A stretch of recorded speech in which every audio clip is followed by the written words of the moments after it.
Today I'm showing you a step-by-step painting of the Smoky Mountains in Tennessee. I took the reference photo for this on a trip there 3 years ago, and I thought it would be perfect to paint, so I'm just starting with the clouds by wetting the paper first. You can see that I've lightly drawn where the mountains are going to be and where I plan to put the trees, so go ahead and get out your paper and sketch this. Now, don't worry about it not being exactly like mine. I'll talk more about that later, but seriously, this is all about having fun and learning at the same time. So back to the tutorial, I added some water to the areas in front of the mountains where some clouds are going to be also. They are the most distant mountains, so they're going to look smoky, and there are countless ways to paint clouds, but for this painting, I'm doing wet and wet. There will also be subtitles with the colors I'm using throughout this tutorial, but keep in mind that one brand of sepia, for example, may have different pigments than another brand of sepia, so the colors would be completely different in the end. So I'm going to list the colors, or the brands of the colors that I'm using down below, and I am doing a series of national parks. If you have any photos that you've taken at some national parks from anywhere around the world, feel free to DM me on Instagram at Dainty Paints, and I may very well paint them and film a video.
I'm mapping out the bottom hilly parts here and just establishing a base color really.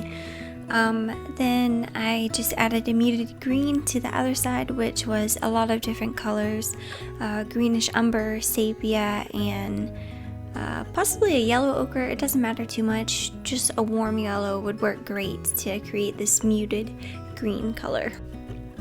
I'm just continuing to add mixtures of sepia and neutral tint. This here is mostly neutral tint, but you'll be able to tell when I add more of the brown sepia. I'm just adding in color to those distant mountains that are peeking through the clouds and blending it all out with a wet brush so that the background has a soft and faded look.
The key to getting this smoky-like texture is dotting in this color and lightly blending it out and around the clouds or spaces that I left white or lighter than the rest of the mountain.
I am painting in some diagonal lines here with some burnt umber, and I'll do that again with my greenish umber so that it shows that this is a three-dimensional mountain with slopes.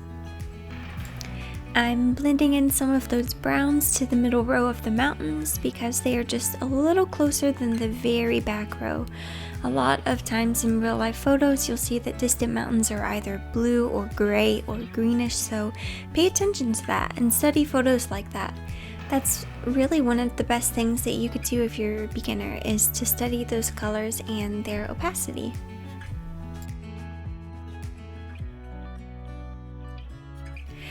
Now, after these little trees right here, I was just trying to find another hill that these little trees are on.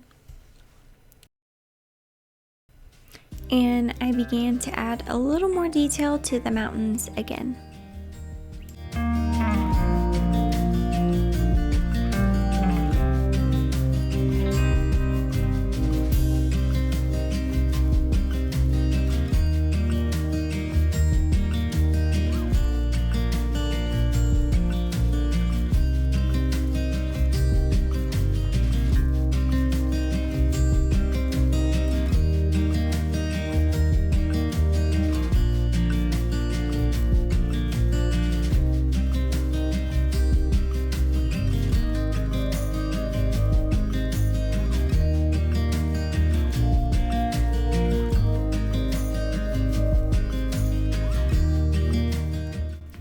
So the trees in the front are going to be a lot more detailed than the trees off in the distance, and it's really important to distinguish that when you're painting landscapes. So for these trees, I'm mainly painting these branches upwards like in the reference photo, but I do little downward motions for the leaves, if that makes sense. This is where I also wanted to talk about your painting not having to be just like mine. It's going to vary, and that's completely fine. At first, I was mad at myself for these trees not being exactly like the reference photo. Their branches in the real one are quite a bit bigger, and so after I was all finished and looking at this painting, I was like, man, I really should have made these trees better or bigger, and I need to make them bigger, but I don't know, I just decided to leave it and told myself it's okay because it's just how I interpreted it and I learned from it. So don't fret too much about your painting looking different than mine, because mine looks different from the real photo.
Alrighty folks, I hope you enjoyed this video and those few minutes without me talking.